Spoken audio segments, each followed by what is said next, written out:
Lindsey Harding has gotten a chance to interview for the Charlotte Hornets vacancy. She's proven that she could coach on the men's side. She's done a fantastic job and got this G League opportunity and was Coach of the Year. This is fantastic for women's basketball. Hey, Grizzlies fans, be sure to tune in to Grizbeat, where the panel and I break down all things Grizzlies and take a look at the rest of the NBA as well. The show is live every Wednesday, 2 p.m. on YouTube at Grind City Media and the official Grind City Media app. 10 feet ahead of you, catch me as something you'll never do. I turn around and I level you, no motivation is needed. Look, I put myself on the pedestal, this is incredible. Take your fandom to the next level with the official Grizzlies app. Go all access and behind the scenes. It's got to be heavy defense. That's where it starts for us. Personalized to where you are and who you are. Get easy access to ticketing, the game day guide, and your own app customization right at your fingertips. Upgrade your experience and download the Grizzlies app today. Are you a healthcare professional looking for a new experience? Look no further than Travel Nurses, Inc. Our extensive network of healthcare facilities across the country offers you the opportunity to discover new destinations while pursuing your passion. We provide competitive compensation, flexible contracts, and dedicated assistance. So join our community of nurses and allied health professionals and start your next adventure today. Visit our website at travelnursesinc.com for more information. You think Gigi's a lot better than you were at the same age? Yeah, the dude did a step back double cross and went by somebody and dunked it. He's pulling it from 4-point line. Like, he's right though. I mean, there was a time in camp when he was like, less of what you're seeing, and that's just because his legs were gone because we're doing all this running, and then we got to play. Like, he doesn't know, like, the game isn't going to be like this. The Chris Vernon Show, presented by Caesars Sportsbook, live weekdays at noon on YouTube at Grind City Media and the official Grind City Media app.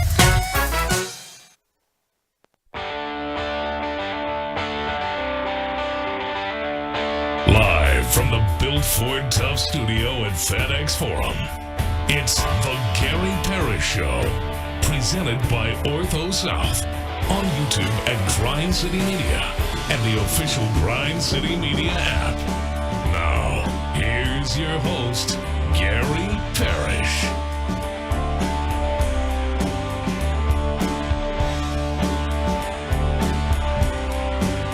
All right, I'm here. My name is Gary Parrish. I'm speaking in from the Built Ford Tough studio, FedEx Forum, downtown Memphis. Bennett Doyle's right there producing the program. Glad he's with me. Glad you're with me. Hope you're getting through the day best you can.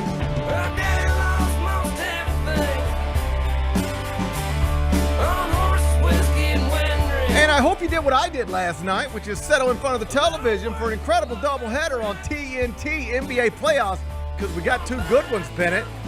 Knicks over Sixers in dramatic fashion. The Nuggets over Lakers in dramatic fashion. We'll talk about both of them in a second. First, so quickly, let me set today's schedule for you in the next segment, about 20 minutes. Chris Vernon is going to join me. He's the host of the Chris Vernon Show weekdays, noon, Grind City Media. Also hosts the Mismatch podcast on The Ringer. I listened to that when I woke up this morning. He had thoughts on last night's Knicks win over the Sixers, Nuggets win over the Lakers. I'll talk to him about both of those things. We're going to do it in the next segment. When I finish that, I'll take a break, come back, do 5 more things you need to know, at which point we're going to discuss 5 previously undiscussed stories. Among them, Monday was a good day and a bad day for the University of Memphis. The Tigers added 2 guards to the men's basketball program. That's the good, but they also lost 1 athletic director. That's the bad. I'll get you up to date on all that U of M stuff. We'll do it in about 40 minutes. NCAA Division I board has approved waivers for all multi-time transfers. In other words, anybody can now transfer every year and play immediately if they want to. Tell you more about that a little later on in the show. Kim Kardashian, Kim K, she was on Jimmy Kimmel. That's Bennett's favorite Skims model. Yes. Mine too. Mine too. I hope yesterday didn't confuse anybody. Mine too. She was on Jimmy Kimmel last night. There was no mention of the new Taylor Swift song that took direct aim at Kim K. Probably by design. Probably didn't want to talk about that on Jimmy Kimmel. But she did address some rumors about her. A lot of rumors about Kim Kardashian. You heard some of them? I think so. Yeah. I'll run you through some of them. I'll tell you what she confirmed and what she denied. We'll do that in the third segment. Andy Reid has reached a contract extension with the Kansas City Chiefs. It's a 5-year deal. Going to take him through his age 71 season. He's a GOAT. He's on the list of GOATs. I think he's a GOAT. I'll tell you more about Andy Reid's contract. We'll do that in just a bit. And Becky Lynch How about Becky Lynch, the man? She's your new WWE Women's World Champion. Now, for the 7th time, won a Battle Royal last night. I approve. I'll get Bennett's thoughts on that during a segment we call 5 More Things You Need to Know. Then we'll do GP's carry out. We'll call it a day. So that's the rundown. We got a lot to get to, but I did want to start with the NBA playoffs because if you were bored by the NBA playoffs over the weekend with 6 out of 8 games being double-digit margins, you had to be thrilled with what we got Monday night. We had 3 games last night. Doubleheader on TNT. Cavs Magic, they got shipped over to NBA TV. Yeah, rightfully so, I guess. Rightfully so, I guess. Cavs won that one by 10, got a 2-0 lead. Who cares? I thought that was going to be a good series. I wanted the Magic to do something. I thought they were going to. Clearly, the lack of playoff experience has hurt them. Lack of good players, too. Lack of guards, yeah. lack of shooting. They got lacking some stuff. But the Cavs have kind of struggled down the stretch going into the playoffs, so I just thought that it might be a little more competitive. I was interested when it started. Now I'm not so much. That one got shipped over to NBA TV. I think you said it right. Rightfully so. But then the good stuff, that was on TNT. Sixers, Knicks, Lakers, Nuggets. It's being called. Did you hear this? It's being called. I'm not a historian. I wouldn't know. Mm-hmm. But it's being called. I hope you heard this. The greatest doubleheader in TNT history. Do you agree? Certainly felt like it as we were experiencing it. But again, I'm not a historian. Yeah, also seems a little disrespectful. Plays. Seems a little disrespectful to the classic TNT doubleheader of Bad Moms and Creed 2. Oh. You ever watch that TNT doubleheader? I've never watched that. Bad Moms at 6 o'clock. Creed 2 comes on 8:30. I prefer like a little more old school, like Star Wars and Footloose or something like that. Yeah, Princess Bride. Can I interest you in a Parent Trap? Yeah, let's go back a little bit You further. want to do it? You want to watch Aquaman and Black Panther? Yes. You can get those on TNT. Yep. You can get any combination of them. I'm not here to rank TNT doubleheaders. I'm just here to tell you that last night somebody said that was the greatest doubleheader in TNT history. I don't know if it's true. Felt like it while we were watching it. Undeniably, it was great. Big-time shots, incredible comebacks, controversial calls, and non-calls. In the end, the home teams won both games. Final score, Knicks 104, Sixers 101. Final score, Nuggets 101, Lakers 99.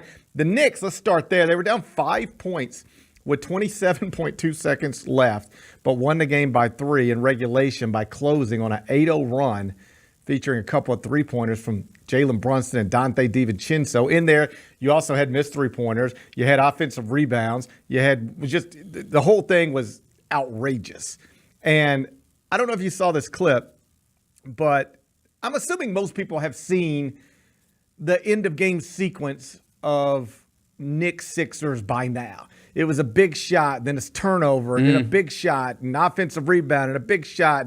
Nick Nurse is trying to call a timeout, and he can't get one, and he's upset after the game. I'm assuming most people have seen all that stuff. I saw this video pop up. Monica McNutt was doing radio on the Knicks broadcast. Okay. And they had a camera on her. She's the color analyst, and that's a hard job to be a color analyst with a play-by-play person on radio. You could probably talk to EP about it or Mike Wallace about it. They've all done it. There's ebbs and flows, yep. You got to know when to get in and when to stay out of it. And different play-by-play guys are different. Like I work with some people who do radio color, and obviously I know people who do play-by-play as well. But it's always interesting talking to the color analysts because some play-by-play people make them feel like they're a part of it. Like, jump in whenever you want to jump in, and let's talk over me and scream when you want to scream and yell when you want to yell and be loud when you want to be loud and add when you want to add. And other play-by-play guys, I'm doing this. I'll leave you space when I want you to have space. Other than that, stay out of it. And you have to get used to that. And so it was interesting watching this camera on Monica McNutt last night because you can see the fans in the Garden going bananas. If you watched the replay or saw it live, you know it was a chaotic sequence. And yet she's trying to stay under control, quiet, because there's a mic on her, and figure out when to get in and when to not get in as it pertains to her play-by-play guy, trying to call what is, again, a chaotic sequence. So let's watch it together. I got a chuckle out of it. Down by 5. Brunson still with the dribble. Stops in the dotted circle. Little pitch and catch with Hart. Now Brunson, left side of the arc, tries to split the defense. Lowry knocks it away. Loose ball picked up by DiVincenzo. Circling at the top of the arc, into the corner. Brunson, pump fake, three-pointer, left side, front rim, gets the roll! Three-pointer is good. It's a 2-point game. Knicks down 2 with 27 seconds to go. Inbound is knocked away by Maxey. Gets the ball back, falls to the floor, stolen by Hart. DiVincenzo three-pointer, no good. Hartenstein, the offensive rebound. He kicks it out to Anunoby. DiVincenzo again, knocks it down! Knicks lead! 13 seconds to go! Timeout, Philadelphia! This is unreal. You talk about a team that refuses to quit and has been saying since the last dozen games of the regular season, as loud and proudly as anyone who will listen, we will find a way. Jalen Brunson has had a flat-out terrible basketball game, but knocks down a three to make it a one-possession ball game. The scramble, the rebound, and Dante DiVincenzo, who set a new Knick high in three-pointers made, adds one more in this postseason. Oh my God. She's great. That was good. She's awesome too. Like, not just in her job, but like, I've worked with her. She worked with us at CBS Sports for a little while, and been in studio with her. She was on our old radio show a handful of times. She's just a delightful person, really sharp. It's been awesome to watch her really rise to stardom in this industry. When I first met her, she was trying to find her way, and that was just a few years ago. And now she's like past everybody and is now doing laps on them. She's an incredible talent, an incredible friend, and I just thought that was an awesome moment for her to be in that building and experience that. It's a bit of a cliche, but I know it to be true because I've been to big-time basketball games at the Garden. There's nothing like it. There's nothing like it. There's nothing like that building in Midtown Manhattan, right in the middle of the city. Leading up to a game, there's nothing like it. Walking out of the Garden, there's nothing like it. And when you are inside there for a big-time event, there's just nothing like it. You can't match the energy. You can have other great home court advantages in the NBA. You can't match that place. The history of it, the mystique around it, and the energy, not just in the building, but the energy that I really do believe this. And perhaps it's because the Yankees are often good and the Giants have won Super Bowls. And, the Knicks are the one New York sports team that actually plays in Manhattan. The Giants and Jets play in New Jersey. The Yankees are in the Bronx. The Mets are in Queens. The Rangers, I guess, are also in the Garden, but the NHL isn't quite the NBA. I don't think there's anything that electrifies New York like the Knicks being relevant, like the Knicks being good. And perhaps it's not to suggest that basketball is bigger than football or even baseball in New York City, because if you talk to people in LA, this probably runs counter to what most people outside of LA think.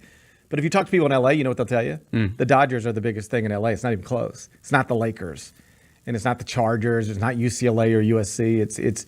It's the Dodgers. In New York, I don't know that it's as crystal clear, but when the Knicks are popping like they are right now, I don't know that there's anything like it. You could sense that inside the building last night, and it was just an incredible scene. And now the Sixers are, they're in big trouble. I wouldn't rule anything out. And Joel Embiid did say after last night's game, he said, we're fine. We should have won both of these games. We're going to win this series. I don't know if that's true, but, it's certainly a big headline.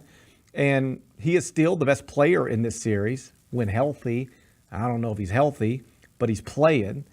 And he's still got, at least on paper, the better team. But, buddy, once you go down 0-2, even 0-2 on the road, it just seems like such a daunting task. Like, everybody knows the math on it. But it's one thing to say we're down 0-2, but we should have won both games. We're fine. It's another thing to flip that around and say now we got to win 4 of the next 5 games against this team that just beat us 2 in a row. That's hard. Not impossible, but difficult. We'll see where it goes. After that one was done, we probably thought, man, you ain't going to get nothing better than that. That's the game of the night. And it still might be, but we got another classic in the nightcap. Nuggets climbed out of a 20-point deficit to beat the Lakers by 2. Jamal Murray buried a game winner over Anthony Davis. Let's watch that last shot together. I love it. Don't call it. Tie ball game. Worst can happen. We go to overtime. Murray makes a move. A true buzzer beater. Not all game-winning shots in the final seconds are buzzer beaters, Bennett. Sometimes they go through the net and the buzzer ain't sounded yet. But that was a true buzzer beater. Jamal Murray, ball leaves his hand. Buzzer. Shot clock light goes on. Through the net. Game winner. Anthony Davis got switched on him. Contested. Just a great shot. I know people are goofing on AD a little bit because of the way he walked out of the press conference last night. They asked him about that sequence. He's got his sunglasses on because, I guess the lights are bright. And they said, what happened on that final sequence? He said, Jamal Murray made a shot, dropped the mic, and walked out. Yeah. But, that is what happened. That's what happened. Yeah, AD had a tough day yesterday because he was also asked about being a potential he said, defensive I'm the best player. defensive player in the world. I've never won the award. I'm the best defensive player in the world. And then Jamal Murray Cooks you. Yeah, but and you fall into the bench, and the whole team jumps on top of you. That's a tough scene. In fairness, that's a tough scene, dude. In fairness, and maybe this is evidence that he's not the best defensive player in the world. Mm-hmm. But in fairness, who is Jamal Murray not hitting that shot on? If he's hitting that shot on Anthony Davis, Wemby. That's it. That's the answer. Wemby's blocking that. That's the only answer. So maybe Victor Wembanyama is the best defensive player in the world, not Anthony Davis. But I don't know that whole I understand it wasn't a great day. It started with I'm the best defensive player in the world. It ended with you saying Jamal Murray made a shot and dropping out of and dropping a mic and walking out of a press conference. And in between there, he did make a game winner buzzer beater in your face. Yeah. But I don't know what else he could have done. They switched it, which is you're gonna switch it. Yep. It was a Murray Jokic high screen. They switched it. And he contested, and Jamal Murray made, that's the type of shot he can make. That's why he's one of the best shot makers in the world, because he can make that shot. Yeah, I think so. I agree with what Embiid said about Knicks Sixers in the sense that I think they can come back and make that a series just because they have looked – that's been competitive, and there have been long stretches where the Sixers, especially last night, look like the best team on the floor. So I think they can make the Lakers. I don't think that. Some of it is mental too in that one. I think they played a great game last night. They should have won the game. They should have won the game. It feels like they are just throwing everything they've got at the Nuggets, and it's just not. You got got be enough. as good as you can reasonably hope for from LeBron at this age, right? And that's not even to try to discount what he was amazing. Mm-hmm. He got tired, but he was largely amazing. Yep. AD was great until he wasn't. Right. And some of that was Denver, changing defensive assignments, and some of that was the Lakers just putting the ball in LeBron's hands and setting a screen and hoping LeBron makes a play. There's blame to go around, but LeBron played well. AD played well. Yep. And at the end, you had still a 20-point lead. You had a 20-point lead, a 12-point lead going into, double-digit lead going into the fourth. Mm-hmm. And you can't get it done. And again, it's where the mental thing. It's easy to tell yourself, okay, we just lost 2 games on the road. We're going back home. Now all we got to do is win 2. Yeah. We got to do what they just did, which is win 2 at home. And then we're tied 2-2, and we're in a best of 3 going back to Denver. It's fine. We're fine. The problem with that approach, and I agree with you, it's much more reasonable to wrap your head around if you're Philly.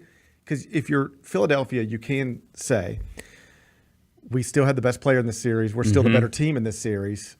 We should have won game 2. Let's just go home and win these next 2. We're going to be favored in both. Let's go home and win these next 2. And then we'll come back to New York and we'll take care of this. I don't know that they're going to. They're obviously underdogs at this point, but I can sort of make sense of that. With the Lakers, this ain't just a 2-game thing. No. These dudes been beating your brains in for a while. You haven't been able to figure it out. And even when it looked like you kind of did, you can't get it done. And you got your coach last night saying they don't know what to do about Jokic, which I listen, I get it, but you can't say that out loud. Yeah, it's one of those things where I get it, but you don't want to say I don't get bothered when coaches say things when they're understandable. Like what he's really saying there, Darvin Ham, is that's the best player in the world. Yeah, he's amazing, right? He's amazing, and my God, what do you do? But it sometimes comes across, especially after the guy has a historically unbelievable game, or in advance of the guy having a history, it comes across as like, I'm sort of lost here. I don't think he's lost. He might be. But that's certainly the way it comes. Like, fans don't want to hear, I don't know what to do. Right. We keep losing and I don't know what to do. Well, you're the coach. You're supposed to know what to do, or at least have some ideas about it. So even if it's true and I get what he's saying, fans don't want to hear that. And the problem, of course, is just you're the older team. You're the inferior team. And now you got to go win 4 out of 5 against that team. Good luck. Like, LeBron's history as a professional athlete has not entirely, but often when he's in a playoff series, particularly in this, the early rounds of the playoffs, he is the best player in the series with the better team. Now, he gets into a series against the Warriors or the Spurs, and like maybe there's some question marks here or there, certainly early in his career. But largely, when LeBron is in the playoffs for the entirety of his career, more often than not, in a series, you could say he's got the better team and he's the best player. Neither of those things are true when he's playing the Nuggets. And that's what he's running into 2 straight years. Neither of those things are true. He's not the best player in this series. Nikola Jokic is.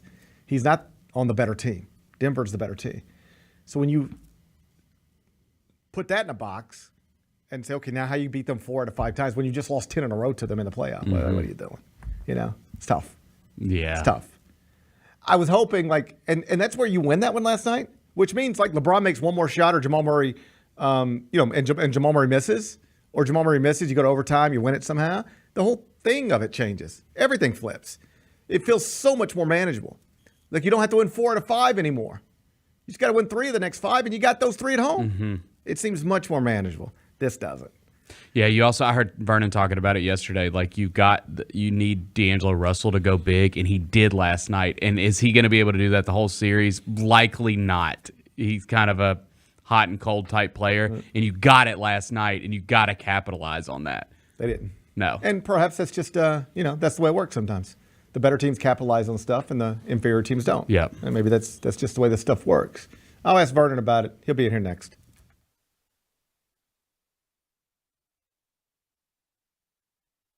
Justin Timberlake. The Forget Tomorrow World Tour. Live in Memphis. Justin Timberlake. FedEx Forum, Saturday, November 23rd. Get tickets now at livenation.com. The brand new single Selfish is available to stream and download now. For more, hit up justintimberlake.com. Heart Royal Flush Tour 2024.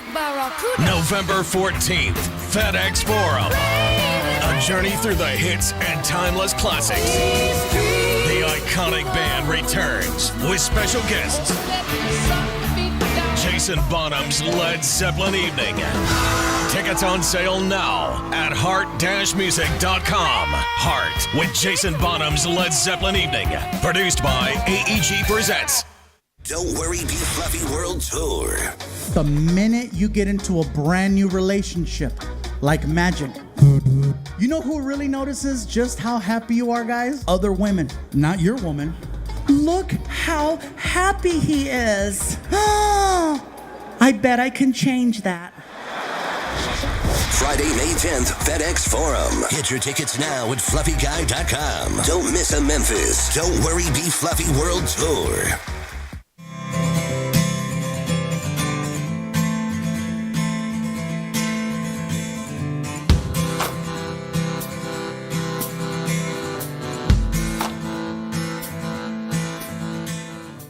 This is an actual good shoe. Yeah, looks like this a good is a shoe. real good shoe. What you think about him, KJ?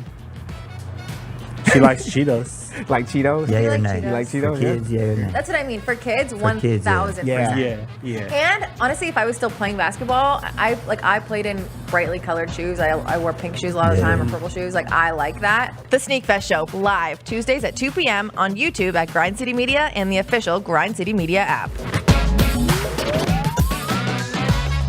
Let's talk about MVPs. Let's do it. I went with the Joker. Oh my God, Nikola Jokic. Nikola freaking Jokic. Every time I watch him play, I am so impressed. I'm obsessed with him. Yeah. Everything he does works. He can pass, he can shoot, he can rebound, he can drive, he can defend. Like, he can do He everything. can lead the fast break, and he's like 7'1". IMHO with Lang Whitaker and me, Kelsey Wright Johnson, on YouTube at Grind City Media and the official Grind City Media app.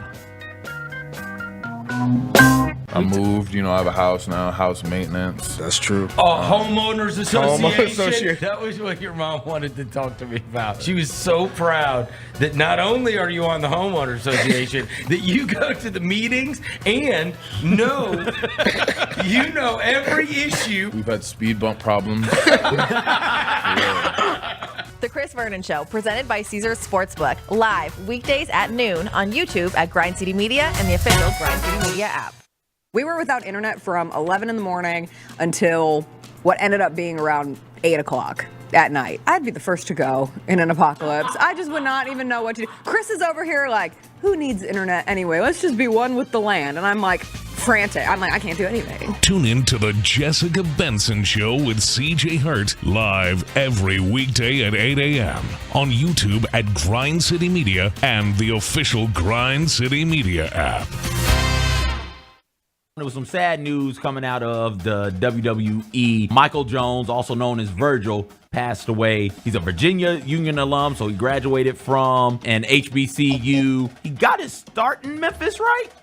Oh, man, you're absolutely right. He started in Memphis in 1985. Get all of your HBCU sports and culture news by tuning in to HBCU Huddle with CJ Hurt and Mike Wallace. New episodes drop every Thursday on grindcitymedia.com, YouTube, and Spotify. Let's talk about some of the guys who get dunked on the most. Mel Turpin. There's a great clip on YouTube, kids. Go look this up, where Michael Jordan gets the ball in the post, spins around John Stockton and dunks. As he runs down the court, a fan in Utah says, hey, pick on someone your own size. The next time down, Michael Jordan comes down, 7-foot-tall Mel Turpin's under the basket, and Jordan just hammers on him. And as he runs down the court, he turns to the fan and says, was he big enough? IMHO with Lang Whitaker and me, Kelsey Wright Johnson, on YouTube at Grind City Media and the official Grind City Media app. I think we have the college basketball title futures. UConn's number one. I really like Houston. I'd have them winning it all, but you can't be giving Drake jerseys. What is wrong with you? Maybe the Drake curse is stronger in college basketball. Well, how long has he been riding with Kentucky? He wore an Alabama jersey and Saban retired. The Odds Couple with Rob Fisher, Lang Whitaker, John Roser, and CJ Hurt, live Thursdays at 2 p.m. on YouTube at Grind City Media and the official Grind City Media app. Did you do anything in that St. Joe's game? No, I was strictly playing defense. Delonte West was tough. That's a pro. Oh, my God. That step back in that. Oh, wait, hold on. 40 minutes. You didn't even get a rest. No, I You played the whole 40, game. 6 for 11 from the field. That was me. 12 points, 6 rebounds, 5 assists. Oh, I was nice that game. I thought I ain't getting double figures. The Chris Vernon Show, presented by Caesars Sportsbook, live weekdays at noon on YouTube at Grind City Media and the official Grind City Media app. Let's talk about some of the guys who get dunked on the most. Mel Turpin. There's a great clip on YouTube, kids. Go look this up, where Michael Jordan gets the ball in the post, spins around John Stockton and dunks. As he runs down the court, a fan in Utah says, hey, pick on someone your own size. The next time down, Michael Jordan comes down, 7-foot-tall Mel Turpin's under the basket, and Jordan just hammers on him. And as he runs down the court, he turns to the fan and says, was he big enough? IMHO with Lang Whitaker and me, Kelsey Wright Johnson, on YouTube at Grind City Media and the official Grind City Media app.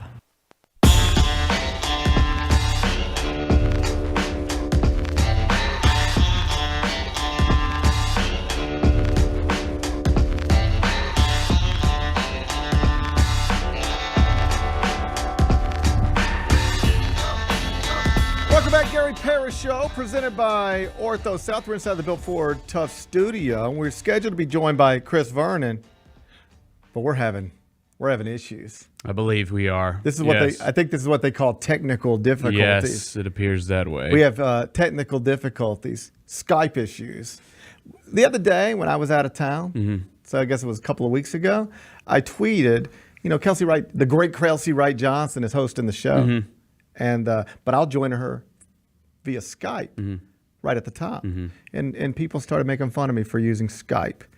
Are we out on Skype? Like, have we fallen behind the times? I can't pretend to know. People are making fun of me. It's like if I would have tweeted and I'll join her live right at the top on a landline, I wouldn't have made fun of as much. They were like, Skype, what is it? What do you think it is? 2017? I said, I don't know. I didn't know. I don't know either. I will say, just based on today, I don't love Skype. You don't love it? What do you? It ain't going so well today. It's not my favorite. It's not my favorite today. I can agree with you on that.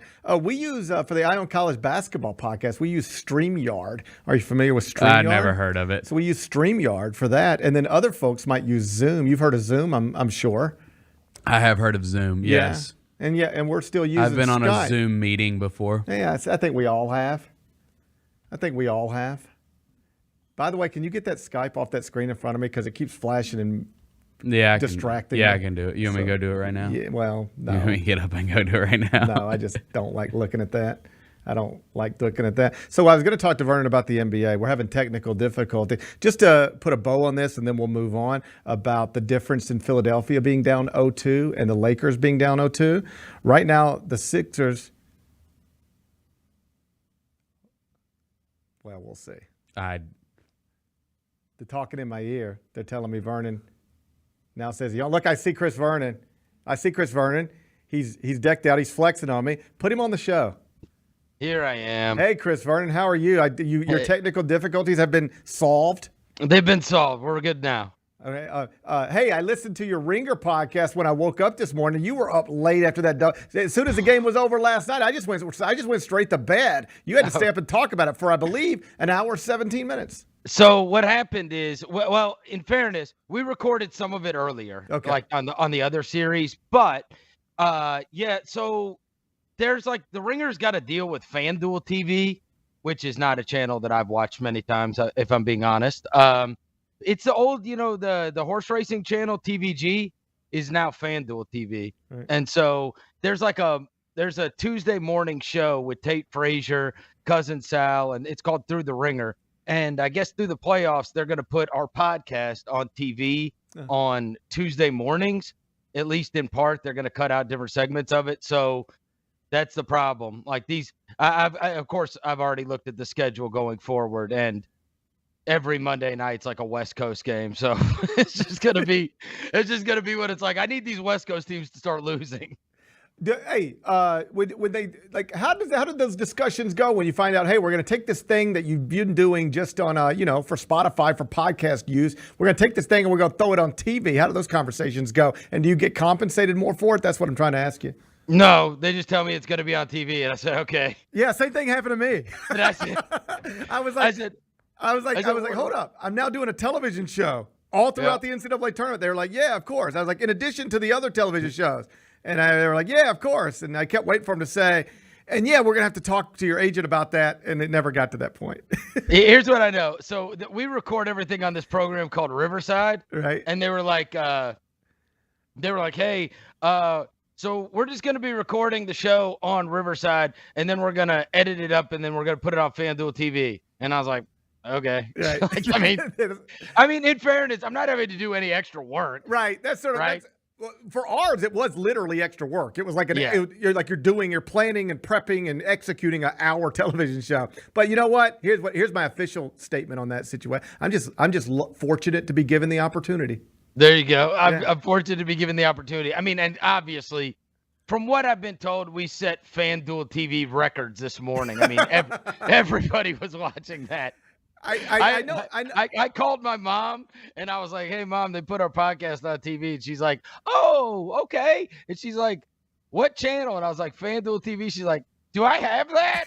And I was like, it's 602 on DirecTV. She's like, oh, okay, I'll set up a tape. I'm sure I have it. I've never turned it on.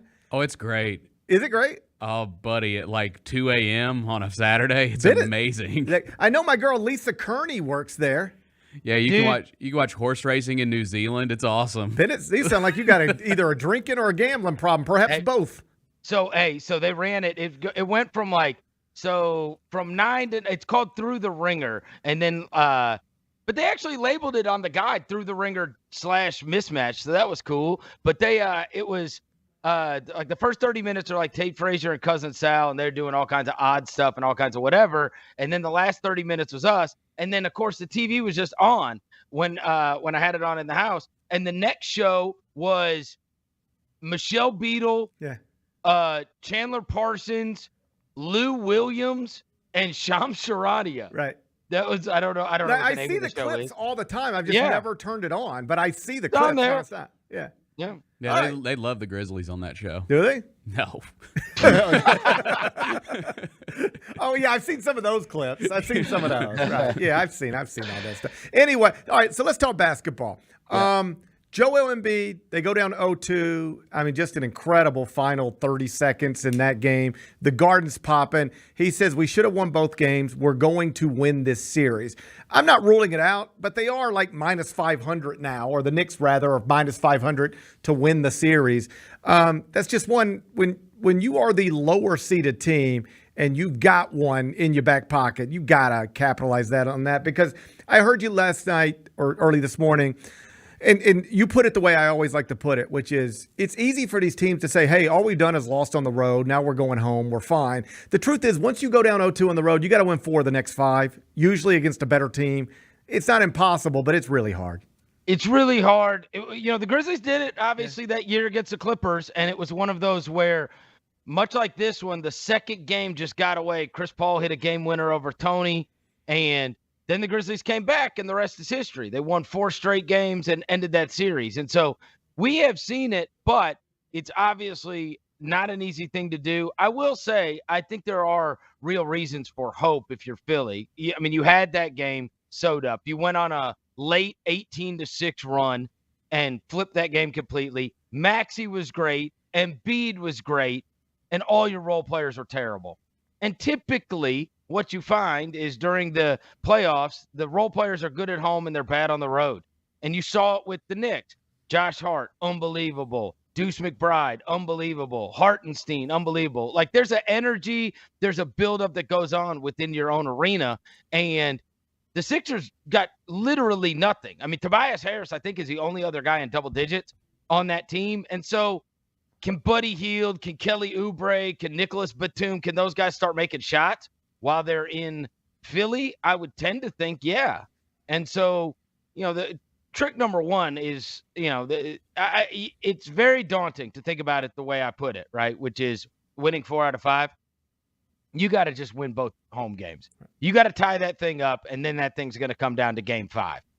And because they have done such an unbelievable job on Brunson, and because it's been the other guys that killed him, and their stars have been great in the first 2 games, I think you would have some reason for hope if you're them. Nick Nurse, after the game, Sixers coach, made it clear, and the video evidence is there as well. He tried to get a timeout 2 different times in that wild sequence right before the DiVincenzo three-pointer. Does he have a valid complaint? Should he have been given a timeout?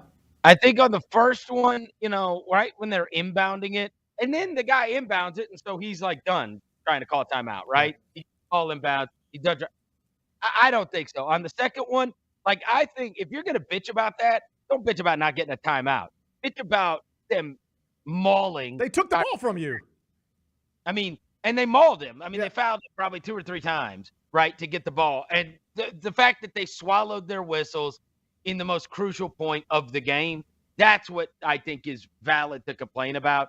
The timeout thing, there's a million things going on. Referees are paying attention to the play, and that ball was never clear possession where he's holding it for an amount of time, and you should have been able to get that timeout. The other thing is, Eric Spoelstra, Doc Rivers, all those guys, what do? They run out on the floor. That's right. You got to run out on the floor to get those refs' attention. The refs are consumed with this mayhem that's going on. I don't think you can blame them for not looking over to the bench and going, oh, Nick Nurse is calling timeout. And Lord knows they can't hear him. Right. Because that place is, it's pandemonium in there after Brunson hits the shot. Elsewhere in officiating controversies, LeBron makes a point about missed calls down the stretch. That seemed to me more like not down the stretch. In the third quarter. When D'Angelo Russell got fouled in the third quarter. You can't do that. You can't complain about a Why third quarter does your call. king look, I hope he catches some heat. They were flying around. Anthony Davis is killing it. D'Angelo Russell is killing it. And then he just decided, nope, it's all me in the fourth quarter. And he didn't create anything for anybody but himself. Anthony Davis did not touch the ball. Okay, now let me stop you here, because I heard you say that, but you were also talking right after the game. Have you had a chance to confirm that? Did Anthony Davis really not touch the ball in the fourth quarter? He didn't touch the ball. That's insane. He didn't touch the ball. The one time Russell threw the pass to him, right? Right. It flew over his head into the stand, and then maybe the worst pass in NBA history, like a hook shot attempt to alley-oop or something. But Davis was killing them. And Russell was it hit 7 threes. LeBron just decided, all right, and this is both y'all's king. Both y'all's. Ben, I'm talking to you too. Wide open at the top of the key. Make a play. Make a shot. Jamal Murray made a shot.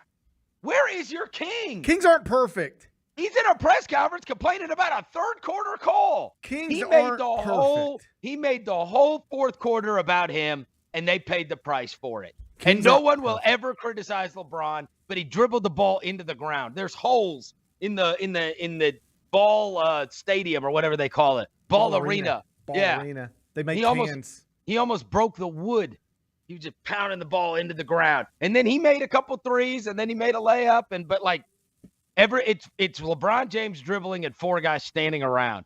Bennett, are you going to let him talk about your king like this? I just saw it as him putting the team on his back in the fourth quarter. He was trying to put the team on his 39-year-old back.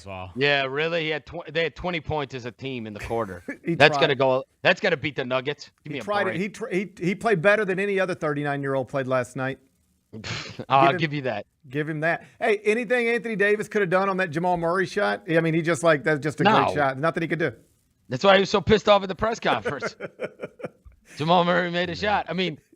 Look, the still photo is crazy. Full extension of a 7-footer. That's a fadeaway too. Right.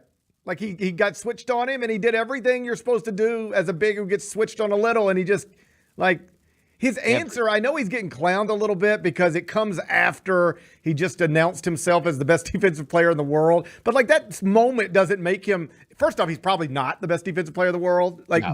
But that shot, I think Murray probably makes that shot against anybody outside of Wemby, perhaps. Outside of Wemby, perhaps. I agree with you. And the other thing is, what was worse was the Jokic putting him in the blender and one. That was crazy. Just up, under, ballet steps, and then gets the and one. That was at a critical moment in the game, too. Yeah, he got cooked. Tonight we get Suns Timberwolves. It's 3 games, but to me, I think after what happened over the weekend, Anthony Edwards blowing up in the way that he did, the incredible back and forth, or really just from one side to the other, him and KD exchange. It comes with Michael Jordan praising Anthony Edwards to Stephen A. Smith. Michael Jordan, correct me if I'm wrong, he didn't make a habit of praising current players too often. You got to really pull teeth to get him to say something nice about LeBron. It feels like this is a moment for Anthony Edwards. Do you agree?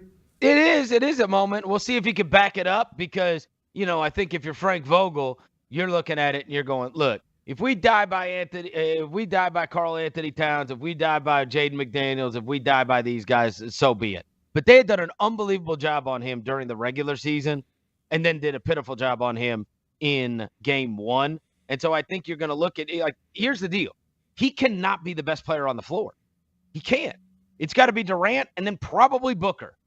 They need to have the 2 best or get something out of Brad Beal. But I do think his life will become harder tonight. This is the benefit of taking the scars. He played against the Grizzlies a couple of years ago in the playoffs and took a loss. They played last year against that Denver Nuggets team, and he was really good, but they took a loss. And so you start to see all the things that people are going to do to try to defend you.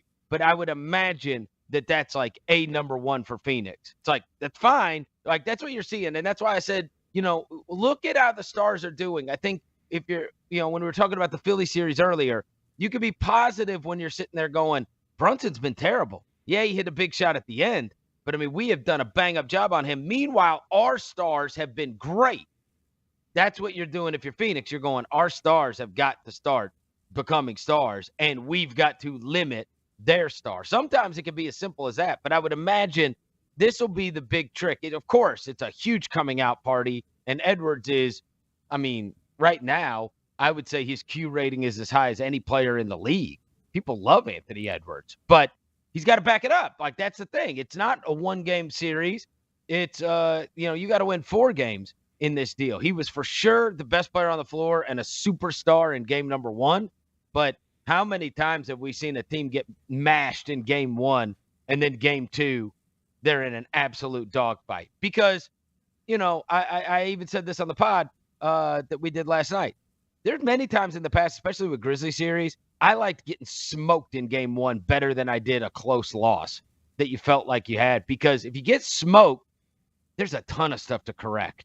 You look at you go and get that game tape, and you're like, we can't do this, we can't do this, we can't do this. Here's all the things we're going to change. Whereas the team that did the smoking, they're looking at it and go, keep doing what you're doing, guys, right? Like, we did this great, we did this great. And so I would imagine there are going to be radical adjustments for Phoenix, and that'll be a much more competitive game tonight than game 1 was. And the trick's going to be if Edwards can back it up again. If he's great again, then it's curtains.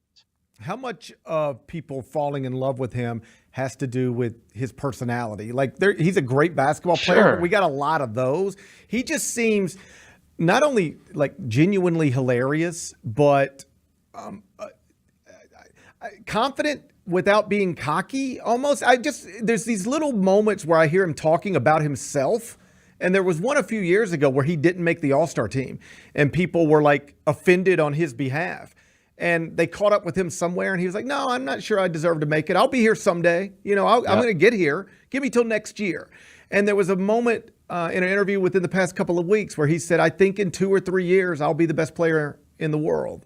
Yep. Like, he's not saying I am right now. He seems to have a pretty good idea of what he is and where he is. And I find that fascinating. Well, he's self-deprecating, too. Like, he's funny about it, right? Like, he's saying these things, but he's not being a prick about it. He's like laughing about it, or he's doing it in some kind of jovial manner, right? So if he's doing his bit about how what I'm going to become in the league or whatever, it's all kind of nonchalant, jovial attitude about it, right? Rather than coming off like, I don't know, surly or arrogant, as you say, or even like, some guys just get so defensive about everything. And so you feel like he just takes everything in stride and just kind of jokes about it. He's still young, though. Like, what you hope, what you pray is that, like, when it turns on him, when he's, like, starting to get a lot of criticism, because that'll inevitably happen, that he doesn't, like, shut down or become more surly. Because that does happen to a lot of guys, right? Especially that. It happened to Kevin Durant. Yeah, for sure. For sure. Yeah. It happens to all manner of guys. Look, our guy changed dramatically. Mm-hmm. I remember telling, like, Morant would, like, come up to the studio, or he would, like, take Devin was doing this stuff with him, and Devin will tell you, this is rookie year. And I told you, savor this. It will never be like this again. Right. Ever. It'll never be like this again. Because what happens is, and on a lot of levels, I totally understand. You're getting crazy negative feedback all the time. You cannot go anywhere. And everybody is pulling you a million different directions to do all manner of things. Right. And it's hard to withstand all that. No. It's hard to withstand, the fame that comes along with that. And so Edwards seemingly has done a very good job with it thus far. But, I hope he always stays this way. Right. Because he is. He's hilarious. He's hilarious. And likable. Everybody, who doesn't like Anthony Edwards? Seriously.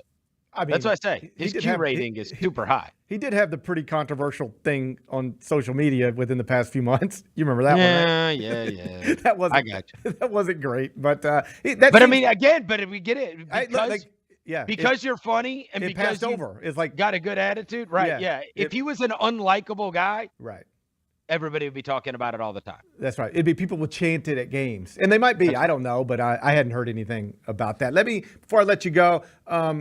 Report last night, J.J. Redick going to interview for the job in Charlotte. Does that make sense to you? I mean, he's a smart basketball guy. He's a brilliant basketball guy. I'd be interested in just talking to him at least. One of my buddies texted me and said, "Who's going to make condescending basketball podcast with LeBron?" That's where we're headed. If he takes that job.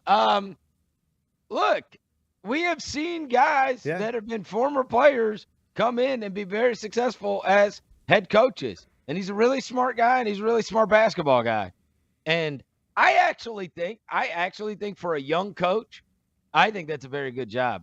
I think they've got stuff there. I'm different on Charlotte, I think, than many of my peers. Whereas I look at it and I go, at some point, LaMelo is going to stay healthy. Right. And if you got LaMelo and you got Brandon Miller and you got Mark Williams and you got some real stuff to build around there. Grant Williams, a role player. I mean, you got they're a lot closer to being respectable and or good than most of their peers that have ridiculous records.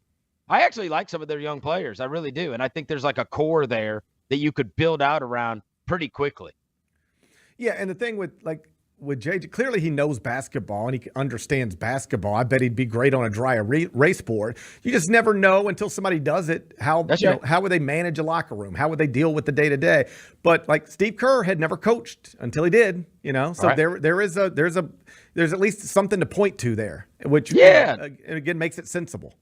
Yeah, we've seen guys be able to pull it off, and I mean he's a smart guy, right. And if he can relate to the players, then he can relate to the players. I mean, I don't think that – I think there are a lot of guys that are capable of doing the job. The thing is, coaches just want somebody that is going to fight for them and feel like they're prepared for every game and situation, right? Those are the guys that get over. And everybody can get tied up in that guy never played or that guy never coached or that guy never whatever. If you are able to do those two things, Taylor Jenkins didn't play college basketball. Right. That team swears by him. There's guys on that team who take a bullet for him, for real. They love him. Makes absolutely no difference. Why? Stands up for his players, cares about his players, has them prepared. Right. Constantly. Right. For every situation. And so if J.J. Redick can do that, it doesn't matter if he's been on the sideline before. I know he coaches his kids' team, if that counts for anything. It might count for something. We'll see. I'll tell you this. There's nothing more frustrating than that. I coach both my kids' teams, and oh my God, you want to gain a new respect for coaches, buddy. I mean, my own daughter. We were down one, end of the game, right? And I said, Haley, all right. So you're gonna start up here. I said, here's what they're gonna do. They're gonna double team Harper at the top of the key. I said, I need you to run down. I said, I want you to run down to the right block, okay? And I'm showing it on dry erase board, whatever, right? And we come out of the timeout. I mean, it's like I had never talked to them, Gary. Yes. And we turn the ball over. I mean, I am losing my mind. I can't believe it. Get in the car. I'm mad. I'm like, Haley, I literally just told you. I was like, why? And she's like, I don't know. And I'm like, can you imagine? I'm like, and there's so many times where I sit there and I think, there's some coach out there, whether it's Nick Nurse or it's, Darvin Ham last night or whatever, that went and told somebody to do something and they went out there and just did the complete opposite. And all we're going to say is Darvin Ham's a piece of crap, because you can't control it. You can't control it. You try to, and that's, of course, I was coaching fourth grade girls, but I mean, you see it happen all the time. Oh, two quick ones on this. I was on the sideline for a college game a few years ago, and I was in the huddle. I had a close enough relationship with the head coach at the time at this school where I knew he wouldn't mind if I was standing there because I was a familiar face. I wasn't your typical sideline reporter he doesn't know. And so I got in the huddle. It's an end of game situation, down by 2, and the coach goes through the whole thing. Set a ball screen here. We're going to come off this, poop it, and we're taking a 3. We're getting out of here in regulation. They go and you go on your talk back and you're like, I've got something. I was in the huddle if you need me. So then it's like, and now we go to Gary Parrish, who's in the Hofstra huddle or whatever. Yep. And I'm like, they're going to try to win this in regulation. They're going to set a ball screen for so-and-so. He's going to come off of it. And if the defender goes under, he's pulling. And they do not want to take a quick 2 and go to overtime. They want to try to win this in regulation. That's good stuff. Come back. inbound the ball, guy drives straight to the rim, gets blocked, no call, game over. What happened? And I can't tell you how many coaches, the ones who happened to be watching that game, texted me immediately. And they were like, I know it sounds like you don't know what you're talking about, but I understand what just happened. And that coach is going to want to kill his player, right? Yes. Like, it just like what? So it's like sometimes that's Division I men's basketball, and they just ignored everything. I had one time when I was the beat That's writer. the whole Memphis season, by the way. Oh, yes. Okay. With Devon Quinterly and David Jones. Neither of them ever did anything How about this? that they were told to do. One time I get a voicemail on my cell phone when I'm the Memphis beat writer, so this is a billion years ago. I get a voicemail, and it's one of those voicemails where like I didn't have my phone with me. So I just pick up my phone and it says voicemail. 2 minutes, 24 seconds, something like that. John Calipari. I'm like, what is this? He had pocket called me from like a car. He was with his staff, and he was for 2 minutes and 24 seconds going crazy about, I'm not going to name the player, I'll tell you off the air, but it was one of his players, and he was like, talking like, let's just say it was Derek Kellogg, and he's like, and DK, you were in the huddle. I told this MFer 50 effing times. You don't dribble here. You don't do this there. And it was just clearly an example of they will not do what I'm telling. This one player will not do what I'm telling him to do. I can't control it. Yeah, so if that's still happening at that level of basketball, yes, youth sports, it's outrageous. We had a baseball coach, seven-year-old baseball. As he's walking we lost the championship game over the weekend. As he's walking to the car, he's announcing to nobody, his son's off the team. We're done with this. All right. So mad at his kid. And by the time we got home, there's a long message in the group chat, apologizing. Yeah. It's easy to lose your mind. Easy. Dude. I mean, look, there was, just to hammer this home, there was a clip that we posted a week ago when we had Jaren Jackson on, right. And he was, and one of the listeners pulled it and mashed it up with Jaren was going through his game winner at San Antonio. Right.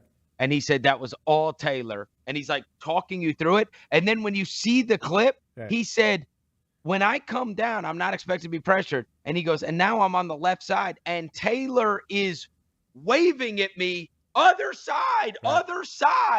This is a guy with the ball who's getting the ball to go hit the game winner because he's got to get him to the other side because Wemby is in the far left corner. Right.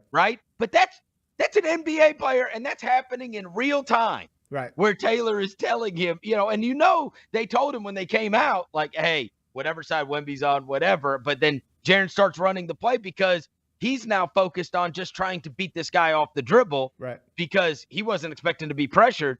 And in the midst of it, Taylor's telling him no. Because in fairness, if he drives down that side, Wembanyama's just coming over and blocking it. That's right. No. And that's another aspect of coaching that you don't know if somebody can do until they've done it. Who can see things in real time? Everybody can break down. Every coach can break down film. Every coach can run drills. Every coach can get on a dry erase board. Who can see it in real time? Who can see it in a and that may be where somebody like JJ Redick could be very, very good. Right. Because he saw that game as as an other guy. Right. I think sometimes it's a lot harder for stars. You know what I mean? Oh, but sure. yet the role players, much like you were talking about Kerr earlier, I think the role players in many cases can find their way and really be very good at explaining it and seeing things in a different way than maybe their superstar peers. And I think that's why you probably haven't seen many all-time greats become outstanding coaches. They used to always say Ted Williams could never teach anybody to hit. That's right. The other thing you hear about that is that, with Michael Jordan running a franchise, right? It's that they can't understand the greats. They can't understand why you're not great. They don't understand why you can't do what it is they're telling you to do because they could always do it so easily, and it just doesn't compute. They get frustrated and they think everybody sucks. Well, I mean, in fairness, Williams front, I remember I read this book and he had 40-10 vision or something. Yeah. He said he could see the seams of the baseball. That's right. What is that? One of my big regrets, not big regrets. What do you mean you can see the seams of the baseball? I was going to say one of my big regrets. It's not a big regret, but like I didn't get glasses until I was out of college, and I probably needed them growing up playing baseball. Like I just wonder if I could have seen maybe I could have been Ted Williams. That's what I'm trying to say. You probably could have been. I probably could have been. Except for the fact that you tried to play baseball one time and broke your back. Oh, I've been diagnosed. It's a bulging disc. I have a bulging disc. I'm on steroids now. Oh, I'm on steroids right now. Oh, buddy, I'm gonna be carrying the ball 210, no problem. Next time we're on the course. Hey, by the way, I'm proud of you getting that right too. That exact injury has been very troubling for many a Sports Center anchor over the years. You could find like an entire blooper reel of people trying to say bulging disc. All right, be honest, and then I'm gonna let you go so you can get in here and do your show in an hour. When I showed up at the golf course Friday morning, did you believe I was really hurt, or did you just think I was being a little bee? Oh no, I thought you were really hurt. I knew you were really hurt. You're not a little bee when it comes to that stuff. I've never heard you. Right, I think you would say the same thing about me. Right, it was out of the ordinary. Right, to say something's wrong. We've got a friend who every time he swings a club, something's wrong with him. That's boy that cried wolf stuff on some level. Sorry, Mark, but if there were, you would know something is wrong with me if I was like in agony swinging a golf club. Right. You would, because I've never done that. You've never seen me. So I mean, I've played golf with you 100 times. I've never seen you like you can't even move. Like something's obviously wrong with the guy. Yeah, I'm all straight now. Yep. Oh, and I'm on steroids, so good luck. Can you walk? Yeah, I can walk. I can't twist or turn. Like I wouldn't be very good at prom tonight, but I've been trying to stay out of proms anyway. So are we like 2 to 3 weeks on the here's DL? what I was actually told by Dr. Hauser. He was at Ortho South. I was told if you're not feeling back to normal by the end of the week, then we might have to take a next step. It might be MRI time. But I how about this? I feel better today than I have felt since I injured myself last Thursday. So I think we're on the right track. I hope so. We're on the mend. We're on the mend. All right, get in your car, get in here. I'll see you in a minute. I'm doing it. All right, bye-bye. That's Chris Vernon from the Chris Vernon Show. He'll be up in a little less than an hour. Hope he doesn't get caught in traffic. A little less than an hour. Hope he doesn't get caught in traffic. We come back, turn our attention. 5 more things you need to know. Good day and a bad day for the University of Memphis. They added 2 guards from the transfer portal, lost an athletic director. We'll talk about that next. Gary Parrish Show, presented by Ortho South. LifeCare Ambulance is proud to be an official partner of the Memphis Grizzlies and FedEx Forum. At LifeCare, they wear their hearts with pride. Their passion is their people. They want you to love what you do and where you do it. Their employee-driven culture encourages a healthy work-life balance and supportive work environment. They invest in your success and well-being so that you can provide the best care for the patients that they serve. Join the incredible team of EMTs and paramedics in Memphis, Nashville, and across the nation today. Learn more at lifecareamb.com. Let's face it, there's a lot of trash talk in basketball, but the great teams let their performance do the talking. Like Ford F-150 with Pro Power on board. A class-exclusive industry-first feature that turns your truck into a mobile generator and leaves the competition speechless. Ford F-150, official truck of the Grizzlies. Greatness starts here at your Mid-South Ford dealer. Class is full-size pickups under 8,500 pounds, GBWR. Today we have 2 very special guests on our program, introducing Lem and Lime. Hello. For Starry Lemon Lime Soda. Thanks for having us. What is Starry Lemon Lime Soda? It's a crisp, clear burst of lemon lime flavor, and it's caffeine-free. Between us, one of you must be a little more important to Starry than the other. Who is it? We're both important. So it could just as easily be Starry Lime Lemon Soda. No, that doesn't sound right. Oh, I like it. So you saying hip-hop could be hop-hip? Works for me. Starry Lemon Lime Soda. Starry hits different. Hey Grizzlies fans, after exciting hoops and a lucky night of gaming, where do you rest your head? Look no further than Southland Casino Hotel, proud sponsor of the Memphis Grizzlies. Our high-rise hotel is the epitome of luxury and comfort. Picture this, you've just finished an evening of gaming and dining, so you head on over to one of our 300 rooms to end the night. Choose from standard, suite, and presidential suite, plus we're pet-friendly and offer mobility scooters for rent. It's a seamless experience for everyone. And don't miss the Main Street Exchange, right in the heart of our casino lobby. Whether you're craving a snack or need a souvenir of your stay, we've got you covered. From polo shirts to shot glasses, take a piece of the Southland excitement home with you. So come stay and play at Southland Casino Hotel, where every moment is designed for your enjoyment. Book your hotel stay by calling 833-703-3350 or visit online at southlandcasinohotel.com/hotel. Guests must be 21 years of age or older to check in at hotel. Must be 21 plus. Play responsibly. For help quitting, call 800-522-4700.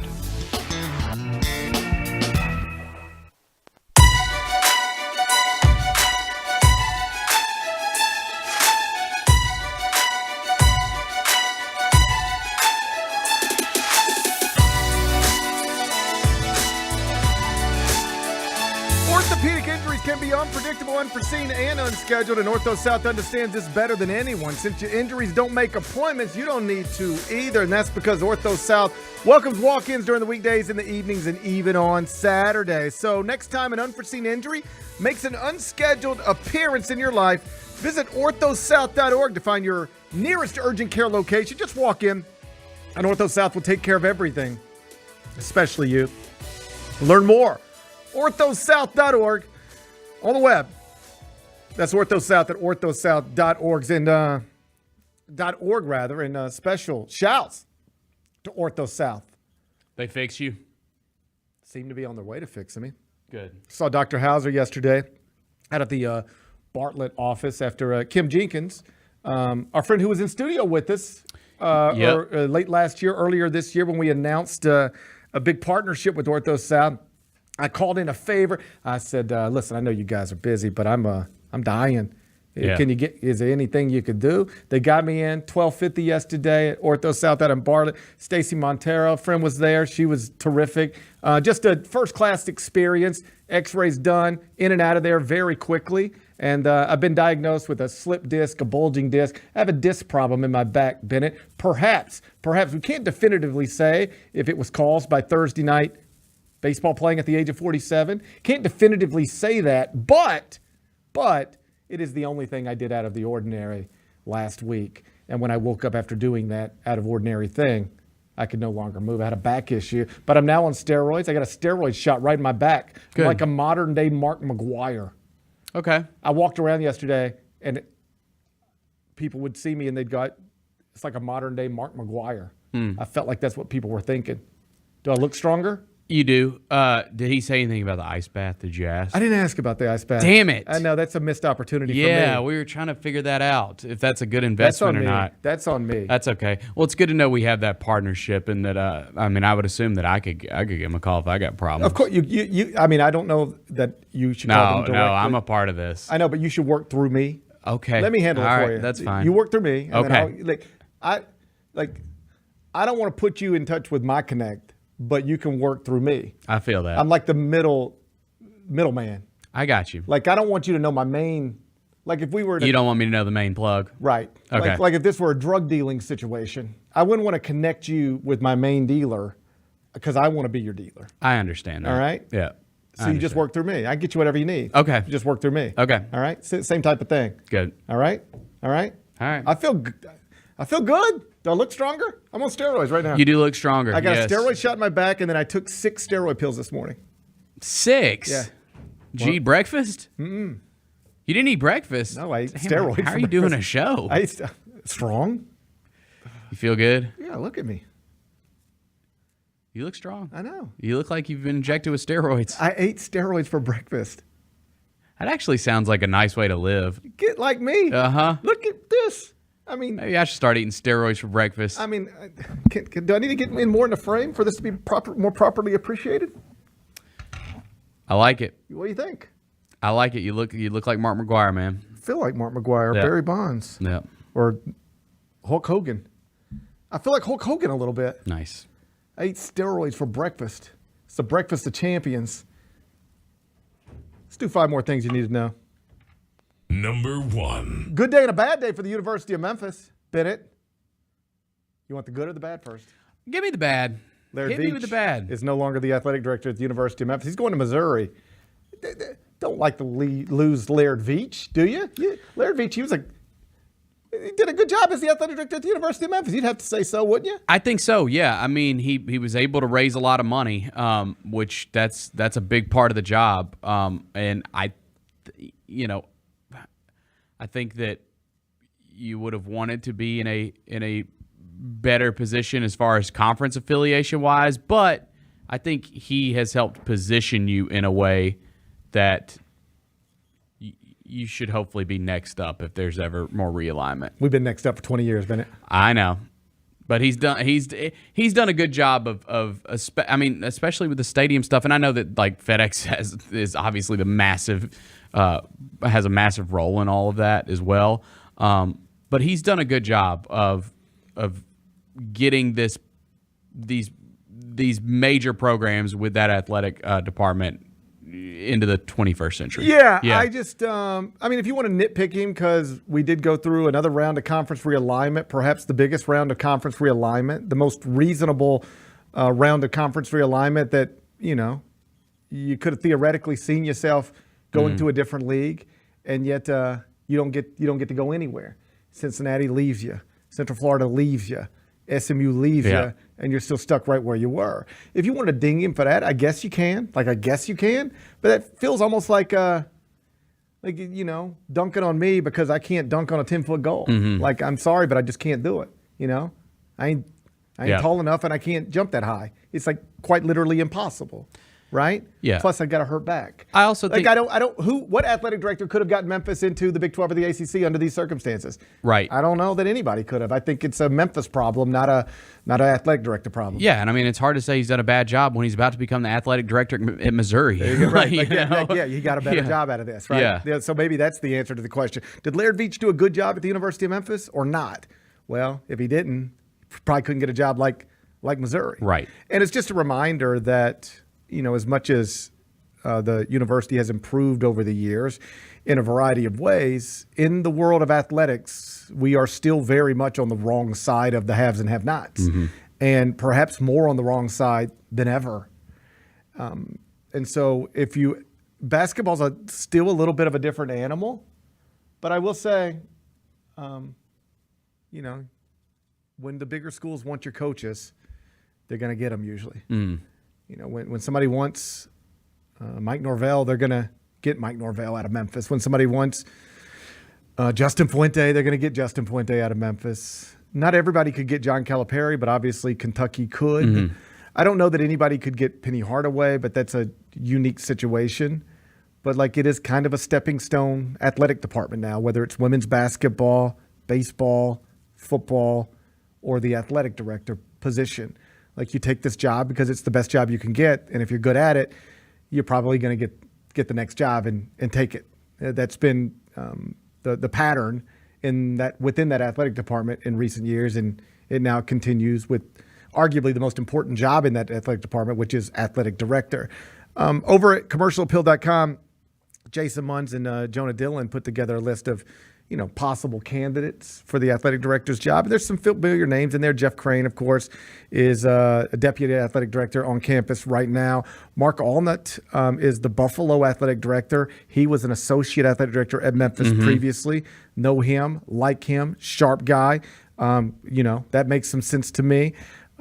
There's also Kenneth Siegfried, who is the Evansville athletic director. Ziggy, he was here previously in an associate's role. That makes some sense to me. Tim Duncan, former Memphis basketball player. He's the athletic director at New Orleans. Still has a real connection to the city, to that athletic department. I've known Tim for a long time, liked him a lot, sharp guy. There's really good candidates there. I don't know who the next athletic director at the University of Memphis is going to be, but they've got 9 candidates over at commercialappeal.com, and there's at least 3-4 guys on there that I personally know and personally like and wouldn't mind seeing them run that athletic department at my alma mater. So I'm confident the university is going to be able to hire a good replacement, but they will be replacing a good athletic director. Hopefully Hopefully they'll replace him with a quality candidate, but it would be better if they didn't have to replace him at all. Laird Veatch off to Missouri. Now the good men's basketball program got into the transfer portal and added multiple guards. This thing's filling out. It's filling out. Tyrese Hunter, who was the Big 12 Freshman of the Year a few years ago to Iowa State, transferred to Texas and really he didn't take the jump you were thinking he would take after his nice first year in the Big 12. Now back on the market until yesterday, publicly commits to Memphis, had reportedly visited here over the weekend. He's a good player.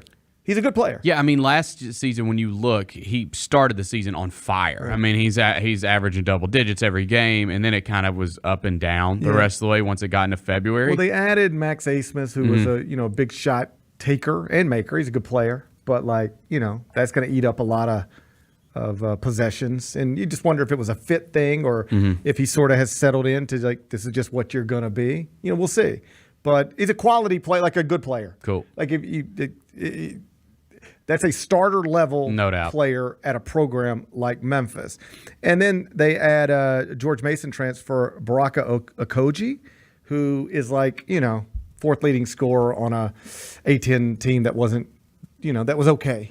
So I don't know what that one means exactly. That's more of a filling out a roster. Yeah, it seems more like you're filling out a roster. You're just trying to add depth. They still got a number of scholarships to fill. This team isn't complete, but it's coming together in a way that I don't think you're going to be able to look at the roster, barring some surprises. I'm happy to let this thing play out. I don't think they're going to get to a place with this roster where it is preseason top 25 because you want to see that on paper. But and I don't know that you're going to be able to see that on paper. But then it'll just come down to, there are quality basketball teams that are built in this way year in and year out. South Carolina just did it. Washington State just did it. You take, quality players from different sets of circumstances, and perhaps none of them won at an incredible level at their previous stops, but you bring them all together and it just works. Now, there's examples of it not working as well, but this type of thing can work. I just don't know that you're going to get to a place with the roster construction that makes people go, forget me, that makes people like John Rothstein or Jeff Borzello go, yeah, that's a preseason top 25 team. But just like last season, they're going to play the type of schedule early, November, December, that allows you to prove yourself. And so they might not start in the top 25, but they'll have enough opportunities in the non-league portion of their schedule to where if they win the games that are in front of them, they'll quickly leap into the national rankings because there'll be no way for them to get a good record early without also stacking quality victories. I also saw Munn say, we talked about him yesterday, that Jaden Quainton's going to be here this weekend for a visit, the former McDonald's All-American, Kentucky commit. Yeah, I don't we talked about this yesterday. The NIL package that was announced by FedEx last week is going to give Memphis an opportunity to get in here and fight in these fights. But ultimately you are up against Arkansas and John Calipari and Tyson Foods and the NIL package that they have, which is bigger than yours. And you're up against Louisville, Pat Kelsey. Louisville has reportedly put together an incredible NIL package. That's what all these schools are learning now. You hear Arkansas's got a new NIL package for John Calipari that Eric Musselman never had. All right? Ready for this? Mark Pope's got an NIL package at Kentucky that John Calipari never had. And now Pat Kelsey's got one at Louisville that Kenny Payne never had. It's like when we bring in these new coaches, we have to set them up better than the guy that just left. Yep. What they're learning is that now the ones that are flourishing, they learn this on the fly. They adjust it on the fly. And so they're doing well with it. But there were some schools that didn't, or athletic directors or boosters or some combination of all, coaches even are to blame in some cases, that didn't quite grasp what was happening. They were too busy bitching about it than they were preparing for it. And that's why I give a lot of credit to Gene Smith, the athletic director at Ohio State, and his coaches, because Ohio State was in the forefront of this. They sat down with their boosters. I remember reading about it probably 2-3 years ago. They went straight to it. They didn't try to dance around it, didn't try to talk around it. They quite literally in Columbus, Ohio, called in like their 100 most influential, wealthiest supporters, business owners and just wealthy people all over the community. They brought them in and they sat them down with their football coach and their basketball coach and their baseball coach. And you know what they said? We can't do this without you. And we can't do this without millions of dollars. Like Ryan Day sat down and told the biggest Ohio State supporters face-to-face years ago, if you like winning at the level at which we've been winning and want to aspire for more, I have pulled the calculator out. I know what this cost. We need about $6 million, $8 million just to have the type of team we've had. We can't get that team anymore. Remember that team we had 2 years ago? With all the, we had quarterback and running back and defense, everything. It was maybe the most talented team. That team today would cost $8 million. So if you want that team, this is what we got to do. And they rallied around it. At other places, they were like, well, we've always gotten players. We'll get players.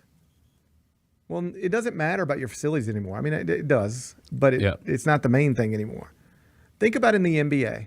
Have you ever heard an NBA free agent say he signed with a team because of their facilities? No. It's not even like a part of the – there will be NBA free agents who sign with the Grizzlies. They never even seen the facilities. That might be an overstatement, but you get the point. In college, we've always talked about playing style and facilities and history and tradition and blah, blah, blah. National television. Now it's this school's offering you $70,000. This school's offering you $150,000. What are you going to do? Bennett, you're a producer. One company offers you $100,000. Another company offers you $200,000. What are you going to do? You're just taking the money. Yeah. That's what most people do. Yep. Most people. That's what most basketball players are doing right now. And this FedEx money, in addition to whatever money, other money is part of a NIL collective at Memphis, is going to give them an opportunity to get involved in these. But I don't know how many of them they're going to be able to win when it's a fight like this fight. Because here's the thing. I imagine in this moment, Penny Hardaway has more money available to him than he's ever had to spend on a player like this. And I don't mean to talk about it the way people used to talk about it, and it sounded like you were bad-mouthing or calling somebody a cheater. Like, this is just the way things get done now. It's all in the open. So when I'm just speaking plainly. I'm not – this is just the way it's done. I could change Penny Hardaway to Eric Musselman to Dan Hurley to anybody. Coaches have money to spend on players now. They're quite literally buying players now. And Penny probably in this moment has more money, or at least as much money accessible to him than he's ever had since being the head coach of Memphis to spend on a player. But you know what's probably also true? Arkansas's probably got more. And Louisville's probably got more. So you might just be driving up the price for John Calipari or Pat Kelsey without actually getting it done. There's some thought, like in the industry, that that's what's actually happening here.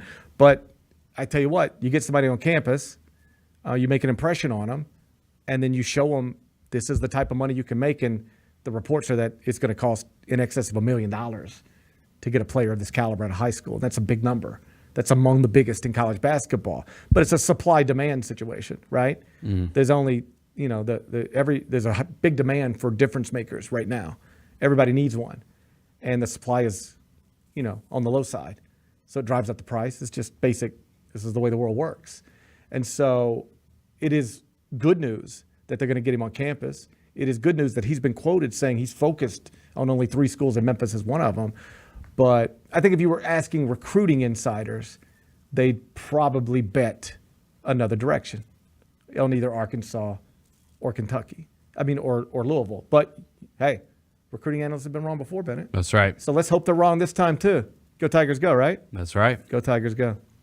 Number 2. Meantime, NCAA board of Division I board voted yesterday, as expected, to grant waivers to all multi-time transfers. So this comes at the same time former Tiger, former Ole Miss Rebel, Musa Cisse, is trying to transfer for like the millionth time. Mm-hmm. He was at Memphis, transferred to Oklahoma State, then transferred to Ole Miss.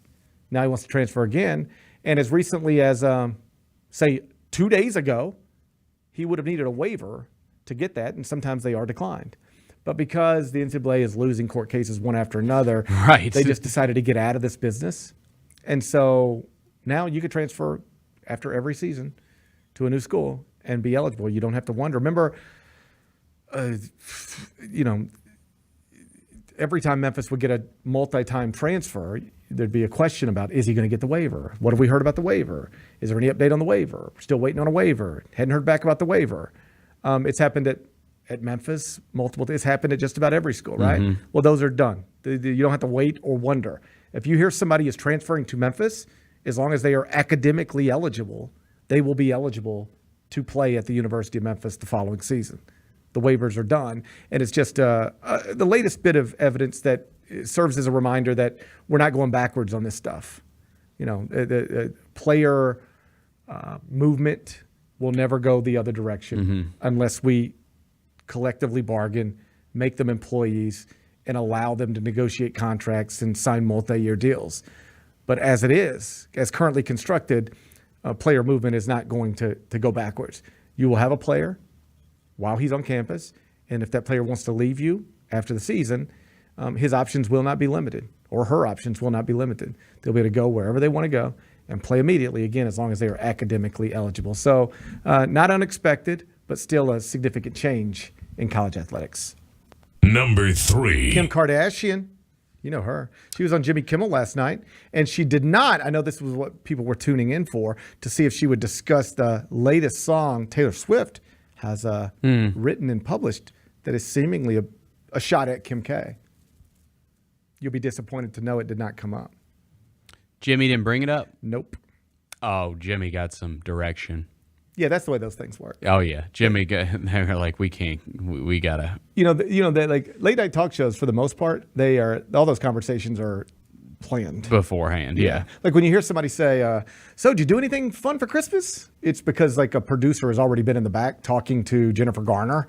Ask her about her Christmas story. And it's like, yeah. "So, you have any good Christmas stories? So, did you have any kids' birthdays coming up? Did you do any? When was your birthday?" Yeah, they're just looking for a story. Mm-hmm. And so those things are never like when Jimmy Kimmel's like, "So, did you?" What'd you guys do for New Year's? He knows she's going to have something. Yep. And she already knows what she's going to say about that. So I'm assuming at some point, Team Kardashian said, happy to talk about whatever you want to talk about, as long as we promote Skims and don't mention Taylor Swift. Right. Right? So no Taylor Swift. But she did address some rumors about her. What were the rumors? Oh, there's a bunch, Bennett. There's a bunch. Odell? She didn't talk about that one. That's reportedly over. Okay. It never really saw the light of day. Well, they got caught a couple times. Embracing or laughing at each other. They didn't go public. They didn't go public, really. But I think it's accepted as fact that they were doing it. I think they were doing it, yeah. I think they were doing it. Yep. I think they were doing it. Rumors about Kim Kardashian. Tell me whether you think this one's true or not. Okay. That before she puts on jewelry, she always blow dries it. Before she puts on jewelry. Any jewelry, rings, necklaces, anything else you might put on. Why would you blow dry it? I'll say yes, because that's too weird to not be true. Too weird to not be true. Right. She hates the feeling of cold on her fingers or neck or anything. She doesn't like so she blow dries her jewelry to get them warm. Is that bananas? That's pretty stupid. Yeah. That's very unnecessary. Seems unnecessary. Yeah, just a little dumb. Yeah, but I don't like. The only thing I wear is a wedding ring. Same. I couldn't wear a necklace. If you gave me the greatest Jesus piece of all time, I wanted to get kind of makes my back hurt. I couldn't wear it. I wanted to get a little chain. I couldn't wear it. I wanted to get a little gold chain. Why? I just have always wanted one, but my wife said no.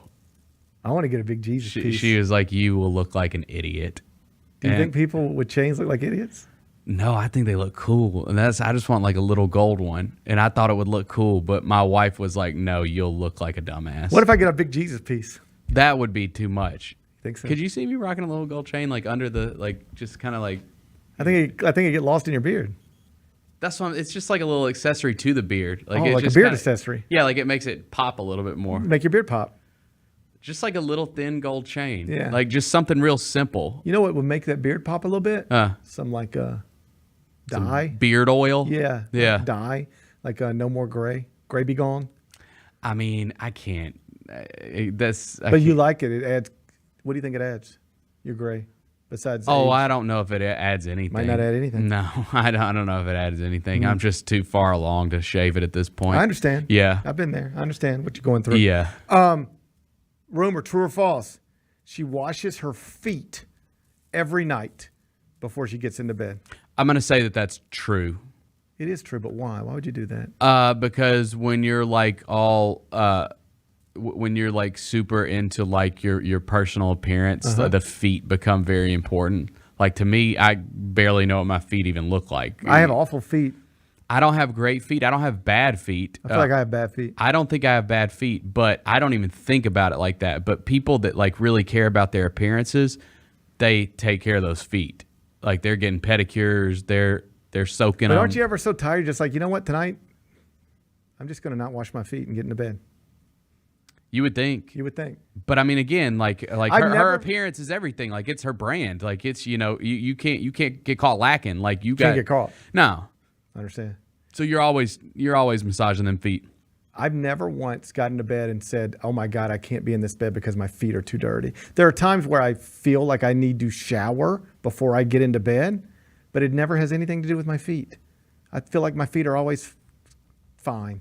Like my feet aren't going to bother anybody. They're just going to be at the other end of the bed for the most part, as far as I can get them down there, I feel like it's not that big of a deal. No, I don't care about that. Yeah. Is that it? Yeah, I mean, there's some other ones, but... the jewelry one's really weird. She did celebrate her 14th birthday at Neverland Ranch. She did confirm that. So, but that was wild. Yeah, but I mean, even when I was younger, I thought Neverland Ranch was cool. That's what I'm saying. That was the plan. That's exactly like we. That was kind of the point. We didn't know. We didn't know. We didn't know what was going on in Neverland. Well, we still don't know. That's all alleged. I feel like we kind of know. That's all alleged. I feel like we know what we need to know. Okay. All right. Anyway, you can watch Kim K on Jimmy Kimmel if you want to. All right. It's probably on YouTube. Number 4. Andy Reid, 5-year contract extension. How about that?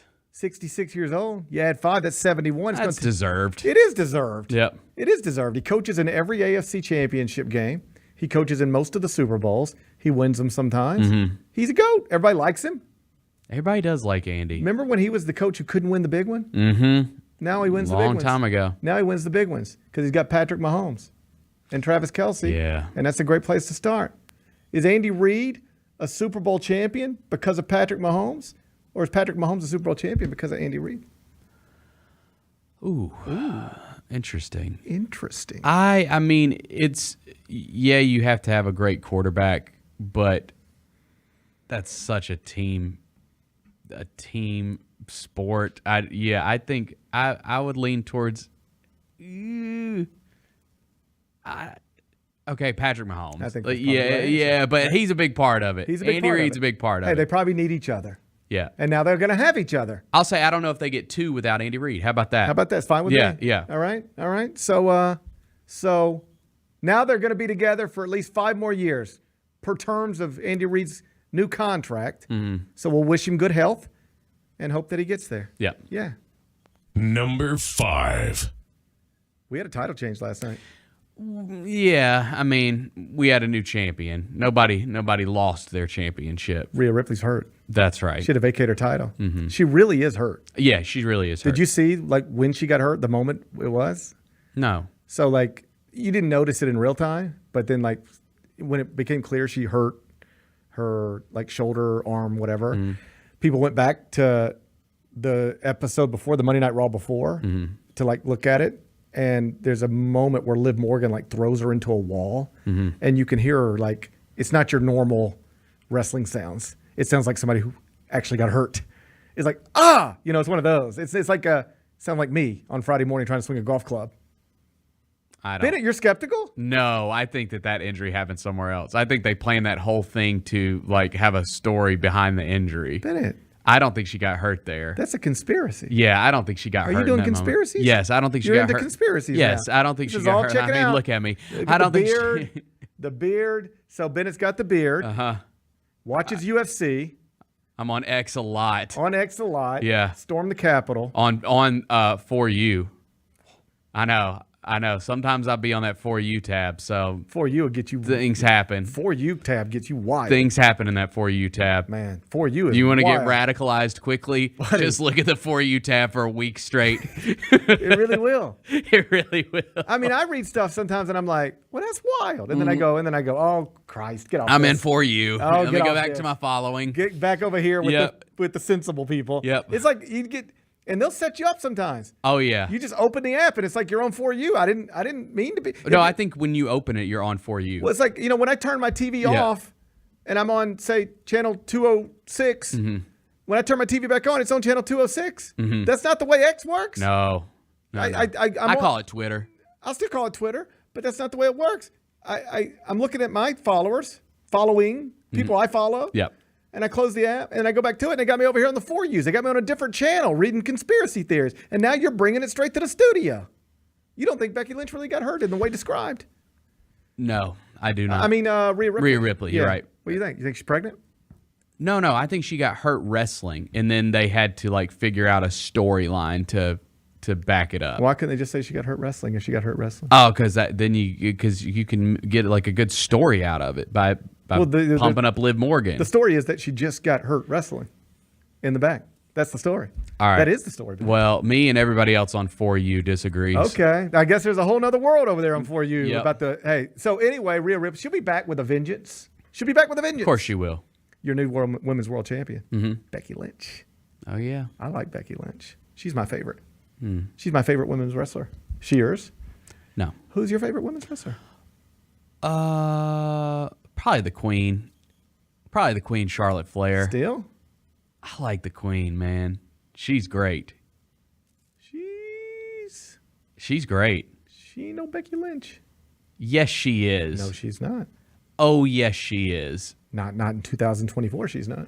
She's making her comeback. She ain't back yet. She hurt her knee. Too late for that. No, dude. It's Jade Cargill's world now.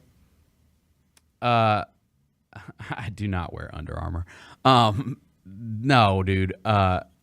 I'm not. I don't like this. I like Becky. I don't like what they did here. 7-time world champion. Okay. I like a good battle royal. All right. We don't know how long Rhea's going to be. I don't know. She lost the match at WrestleMania, and it just feels like you're like falling back on something when you could go forward. I think that they should have really shaken things up. I get it. Becky's put in a lot of work. She's gonna be a placeholder. She's an incredible spokesperson for WWE. She is all of those things. You know what she is? Maybe this is what I like about her. Tell me if this is right. I don't even know if this is right. Just tell me if it sounds right. Some of the women wrestlers, they are hot women who happen to wrestle, right? And Becky Lynch seems like a wrestler who happens to be hot. You buy that? Is that sexist? No, I buy that. I buy that. I don't. She's a real wrestler. Yeah, she's a real wrestler. I like other stars better. Okay, that do you I like? think should have. I would have maybe thought about giving it to Liv Morgan. I mean, you're trying to pump her up with the whole Rhea Ripley thing, and She's she got injured. DUI. You can't give a big champion. So did Jeff Hardy, and he got plenty of title shots. I know, but like she just got one, right? She just got out of jail. Yeah, I get it. I mean, and I'm trying to think of like who's on Raw. Is because Jade and Bianca and Naomi are all on SmackDown, That's right. right? We've got a draft coming up. Here's what's going to happen. Becky Lynch going to hold the title. It feels like She'll lose most it. of the women's stars are on SmackDown. She'll lose it back to Rhea Yeah. Ripley. We'll have a shakeup in the draft, and eventually Jay Cargill will be your women's champion. Just not yet, but eventually. It's definitely a placeholder. By I would have shaken WrestleMania it up. two- I would have shaken it up a little bit. By WrestleMania 2025, by the end of it, Jay Cargill will be your women's world champion. Yeah, I don't think. Yeah, that's not a hot take. I That's don't, happening. I don't have any idea if that's true. It's just something I just said. No, I'm with you on I'm that. proud of Becky Lynch, though. You know, I'm Yeah, proud good of her. for Becky. Good, I'm proud of her for overcoming adversity. You know, she's a mother, She is a mother, yes. and she's a world champion. Yes, she is.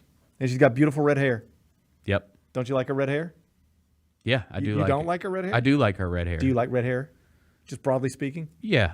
I kind of do too. Yeah. All right. Yeah, I like redheads. I don't think that they're demons. I don't think they're demons. Mm-mm. I don't think redheads are demons. Some people do. Who? Where are you learning all this stuff? The For You tab. Yeah, For You.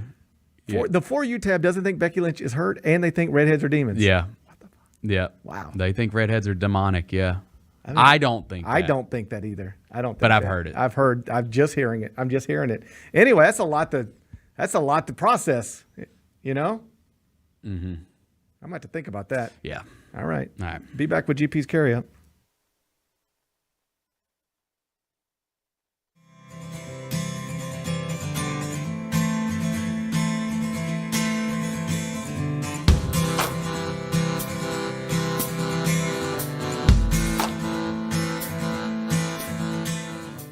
Today we have two very special guests on our program, introducing Lem and Lime. Hello. For Starry Lemon Lime Soda. Thanks for having us. What is Starry Lemon Lime Soda? It's a crisp, clear burst of lemon lime flavor, and it's caffeine-free. Between us, one of you must be a little more important to Starry than the other. Who is it? We're both important. So it could just as easily be Starry Lime Lemon Soda. No, that doesn't sound right. Oh, I like it. So you saying hip-hop could be hop-hip? Works for me. Starry Lemon Lime Soda. Starry hits different. Now for a limited time, the new $1.99 crispy tender wraps are here at Sonic. Who could deny a crispy chicken tender with bold flavors like hickory barbecue and cheesy Baja? And we can't forget the crisp lettuce and melty cheese to make the perfect bite. Wrap yourself up with some TLC, tender, love, and chicken for only $1.99. Sonic $1.99 crispy tender wraps.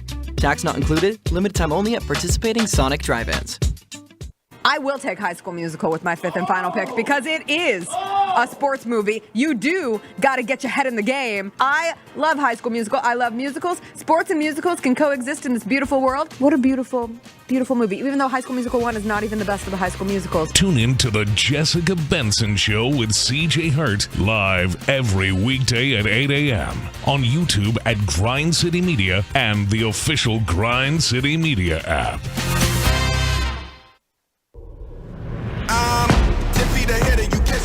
You'll never do. I turn around and I level you. No motivation is needed. Look, I put myself on the pedestal. This is incredible. Take your fandom to the next level with the official Grizzlies app. Go all access and behind the scenes. It's got to be heavy defense. That's where it starts for us. Personalized to where you are and who you are. Get easy access to ticketing, the game day guide, and your own app customization right at your fingertips. Upgrade your experience and download the Grizzlies app today.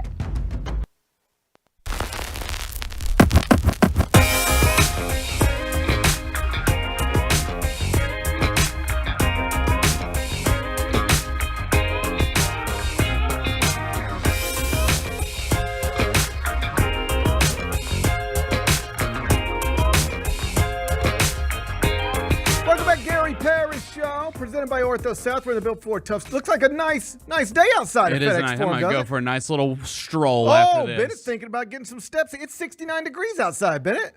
Nice. That's a nice temperature. It's a nice temp. That feels good. I'll go for a nice little stroll after this. I might take a stroll myself. Okay. You got to heal that back, dude. Yeah, I'm on doctor's orders. They told me not to do too much over the next few days. Yeah. So maybe I won't take a stroll. Let those steroids Maybe I'll kick just in lay and down take and be control. strong. Look at this. You look roided out, bro. I know. Ask me what I have for breakfast. What'd you have for breakfast? 6-pack of steroids. That's true. How are you even doing a show? I don't even know that I am, Bennett. Yeah. If we're being honest, I don't even know that I am. Not incredibly well or efficiently. I'd feel faint if I took medicine without a little nourishment to go with it. Oh man, I had 6 Advils and 6 steroid things for breakfast. Nice. I'm just pill popping.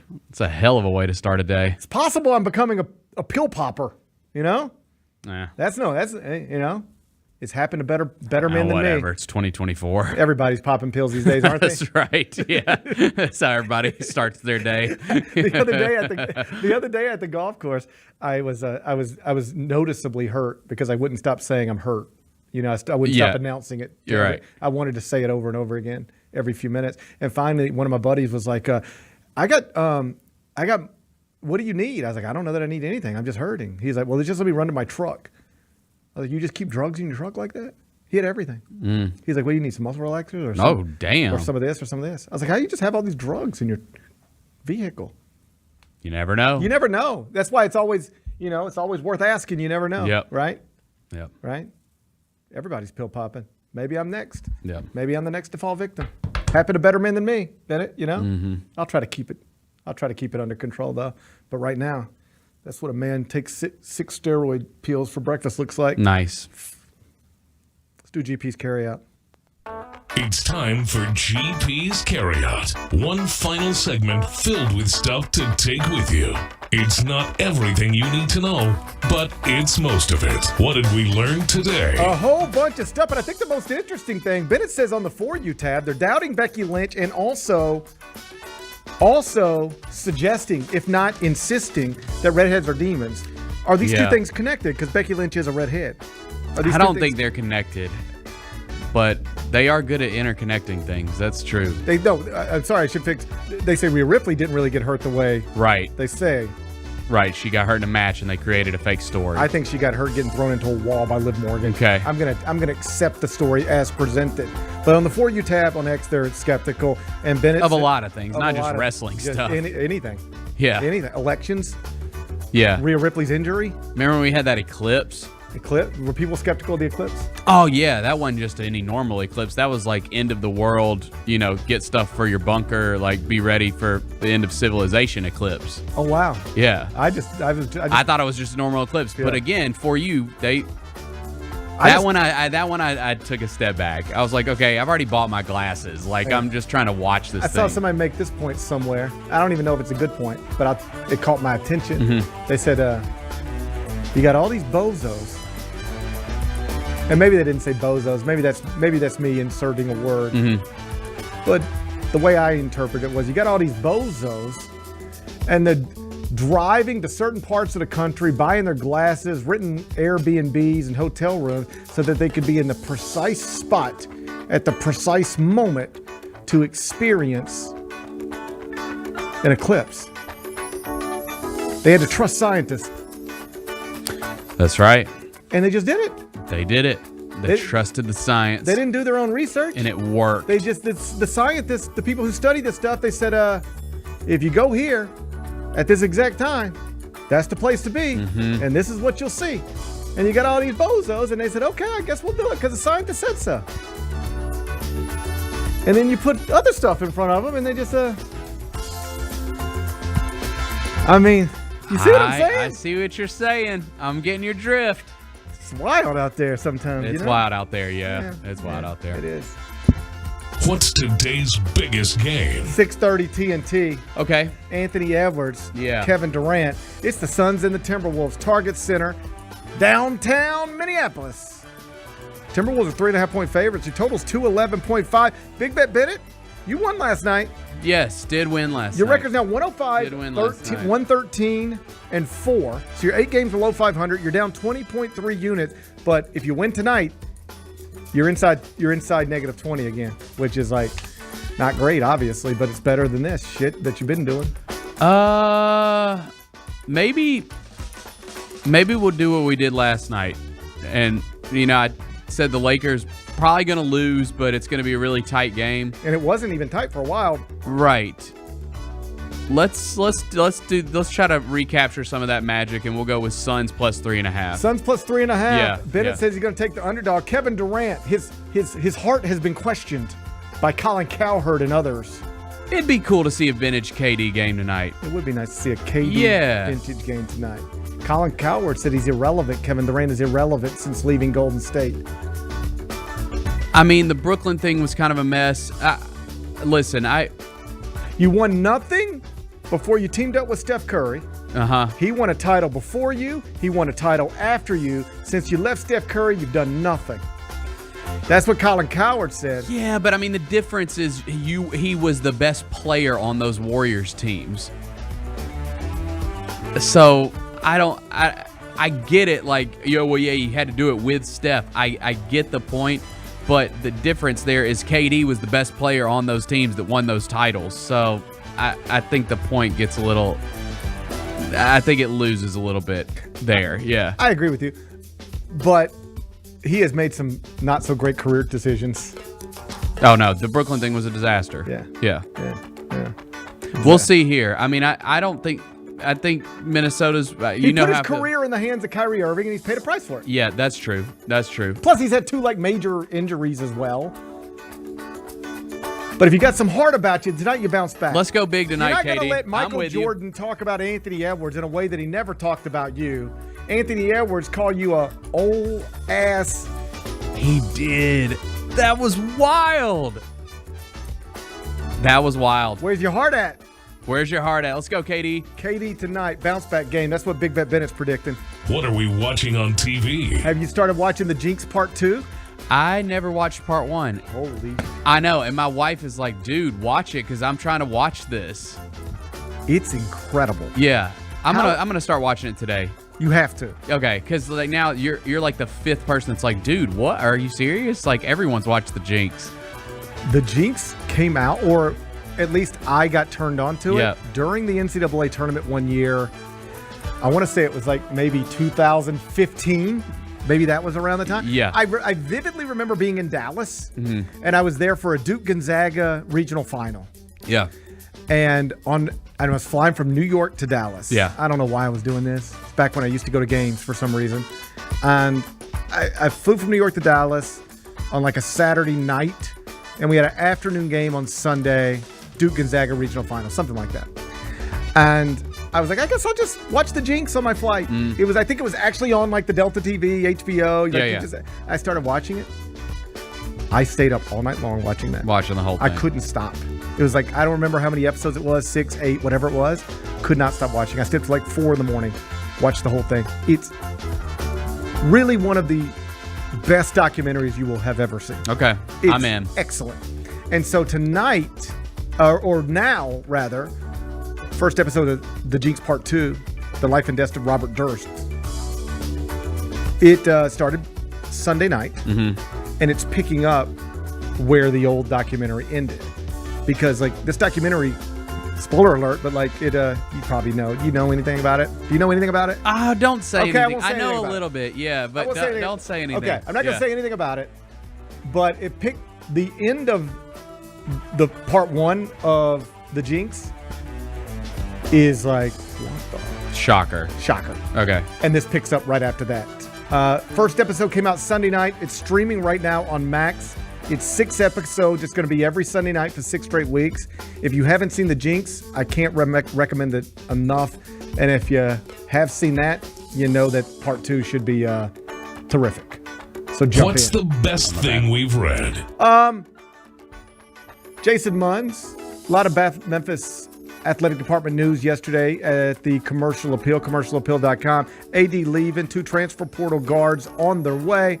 You want to get caught up on it? You can check it out, commercialappeal.com. What's on tap for tomorrow? Well, tomorrow's Wednesday. Mike Wallace going to join me. Grind City Media. Talk NBA playoffs with him. Be looking ahead to games, looking back at games. Should be a fun show. Looking forward to it already. Enjoy the rest of your day. I'll enjoy mine. Be back here tomorrow at 10. Till then, be careful, be kind, be good. Rep your hood.